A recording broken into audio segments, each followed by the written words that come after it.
What if I told you there's a hidden number in your life? A number so powerful it determines whether you live in peace or in chains. And no, this isn't your net worth. It's not your bank balance. It's the amount of money you actually need to be happy. Here's the shocking truth. Most people have no idea what that number is. They chase endlessly, believing happiness lies in more. Until one day they wake up rich in numbers but bankrupt in meaning. So today we ask the question very few dare to ask. How much money do you really need to live as the prince of your own happiness? Welcome to the Elite Growth Maps channel, your ultimate blueprint to mastering wealth, finance, and self-development. Stay with me, because by the end of this video you'll discover the tipping point where wealth stops giving you joy and starts stealing it. We've all been sold the same dream since childhood, that more money equals more happiness. Bigger house, bigger car, bigger vacations, bigger everything. But here's the paradox nobody wants to admit. The chase for more is an endless treadmill. It never stops. You buy the car you once dreamed of, only to see your neighbor drive something better.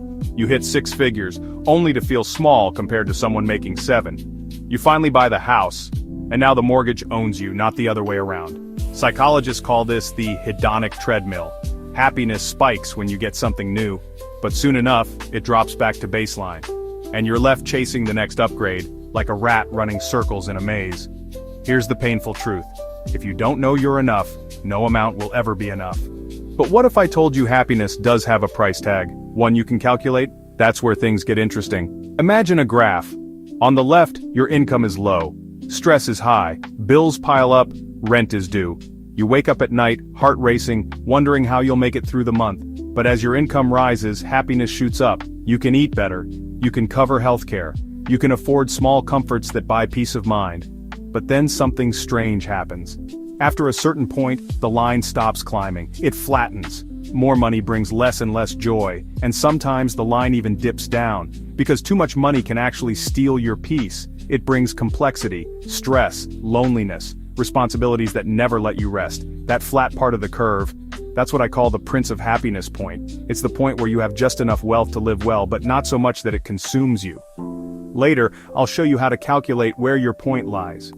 But first, let's look at the myth of enough. Researchers once claimed the sweet spot of happiness was around $75,000 a year in the US today. That number is closer to 100,000, thanks to inflation. But here's the catch. That's an average. The truth is far more personal. Your enough isn't a universal number. It depends on 3 things. Enough to cover your needs, housing, food, healthcare. Enough to secure your future, savings, retirement, safety nets. And enough to fund your values. Freedom, travel, family, growth, love. Anything beyond that, it's noise. Think about it. A software engineer making $120,000 a year, but working 80-hour weeks, exhausted, disconnected, and trapped in golden handcuffs. Versus a small business owner making $50,000 a year, debt-free with flexible hours, eating dinner with their family every night. Who's richer? Numbers will mislead you. But the truth is obvious. So if money can buy happiness only to a point, why are so many people still chasing more? Here's why. Because overshooting your enough is the trap no one talks about. Once you cross that threshold, money stops serving you. You start serving it. Wealthier people often buy bigger houses, only to spend more time maintaining them. They buy luxury cars, and then stress over scratches.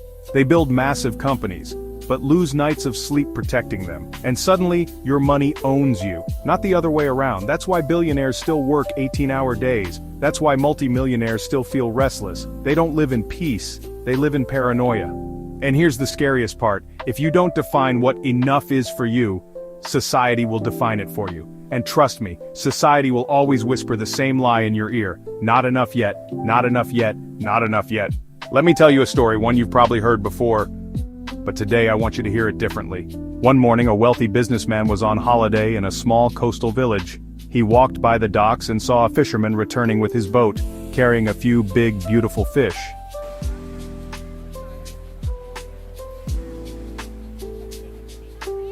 How long did it take you to catch these? Just a few hours. The businessman was shocked. Why don't you stay out longer and catch more? The fisherman smiled. Because this is enough. I spend the rest of the day playing with my children, sharing meals with my wife, laughing with friends, and strumming my guitar in the evenings. But the businessman couldn't help himself. He launched into a plan. If you stayed out longer, you'd catch more fish. With more fish, you could buy a bigger boat, then a fleet, then a factory. You could move to the city, build a distribution empire, and in 15 to 20 years, you'd be rich. You could finally retire, buy a house in a small coastal village, and spend your days fishing, playing with your kids, eating with your wife, and laughing with your friends. The fisherman paused. Isn't that what I'm already doing? And in that silence, the truth revealed itself. We sacrificed decades chasing a future that looks suspiciously like the life we could already be living now. If only we defined what enough means. The businessman in this story is all of us when we overshoot, when we keep climbing, blind to the fact that we've already passed the Prince of Happiness point.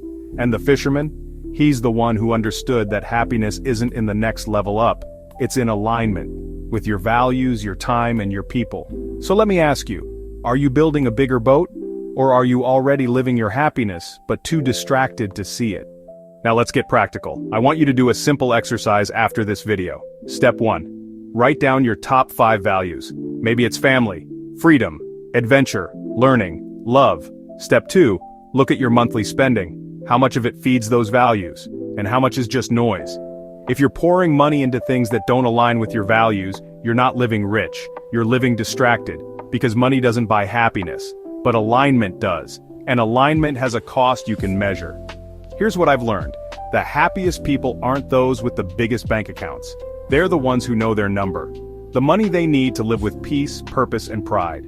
Your number might be lower than you think. In some countries, $2,000 a month buys you freedom. In others, even $10,000 traps you in stress. The point isn't to have more. The point is to have enough of the right things. So ask yourself right now, what's the price of your peace? Let's wrap this up. Money is a tool, nothing more, nothing less. Used well, it buys freedom. Used poorly, it buys chains. You don't need to be a billionaire to be the Prince of Happiness. You just need to know your number, find it, respect it, live by it. Because in the end, true wealth is not about having it all. It's about having enough. So let me leave you with one final question. If tomorrow you had enough money to never worry again, would you still be chasing more? Or would you finally choose to live? If this video made you think differently, hit like, subscribe, and share it. Because someone you know is chasing endlessly, and they need this message today. And I want to hear from you. What's your number? Drop it in the comments. The amount of money you believe is enough for happiness. Let's compare and maybe find our peace together. Remember this, being the prince of your happiness is priceless. Stay elite.